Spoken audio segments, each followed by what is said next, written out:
जय सिया राम जी। मैंने आपको अब तक रामायण के पिछले भाग में बता चुकी हूँ कि प्रभु श्री राम जी का राज तिलक हो चुका है। सभी जितने वानर आए थे सबको ससम्मान सबको भेज दिया है और हनुमान जी सुग्रीव जी से आग्रह करके भगवान श्री राम के पास रुक गए हैं। उनसे आग्रह किया है कि मुझे कुछ दिन प्रभु की सेवा में रहने दीजिए। तो सुग्रीव कह रहे हैं कि तुम बहुत भाग्यवान हो हनुमान, जो तुम्हें इस सेवा का अवसर प्रभु ने दिया है। सभी लोग चले जाते हैं और हनुमान जी भगवान राम के पास रुक जाते हैं। सब तरफ चारों तरफ आनंद ही आनंद है। राम राज्य स्थापित हो गया है। राम राज्य मतलब सब हर तरह से प्रजा सुखी है। कहीं चोरी नहीं है, कहीं डकैती नहीं है, कहीं कोई भी व्यभिचार नहीं है। सभी अच्छे हैं, सभी प्रजा सुखी है। कहीं भी कोई आतंक नहीं है, अत्याचार नहीं है। सभी के साथ न्याय हो रहा है। सबके पास बुद्धि है। कोई भी बुद्धि विद्या से शरीर से कोई भी ऐसा नहीं है जो उसको कोई परेशानी हो।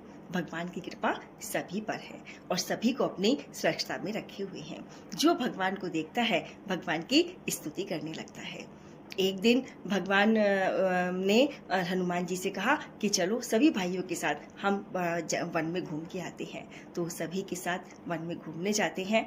वहाँ पर सनकादि ऋषि, नारद ऋषि, मुनि सब लोग उनके दर्शन करने के लिए आ जाते हैं। भगवान के दर्शन करते हैं, आते हैं। सनकादि ऋषि तो इस तरीके से है कि बच्चों की तरह लगते हैं, लेकिन उनकी आयु बहुत समय की है और उनको आशीर्वाद मिला था ना, उनको ये वर मिला था कि वो कभी बड़े नहीं होंगे। उन्होंने कहा था हमें ये माया नहीं घेरेगी, हम सिर्फ भजन करना चाहते हैं। तो उनको ये ब्रह्मा जी से वरदान मिल गया था। तो वो हमेशा बाल रूप में ही रहते हैं, लेकिन उनको ज्ञान बहुत बड़े बड़े मुनियों का है। तो भगवान सभी को सादर मिलते हैं, विनम्र होकर उनका स्वभाव है। सभी से मिलते हैं और सभी को उनका जैसा उनका मनोभाव होता है उनसे उनकी पूर्ति करते हैं और सभी भगवान की स्तुति करते हैं।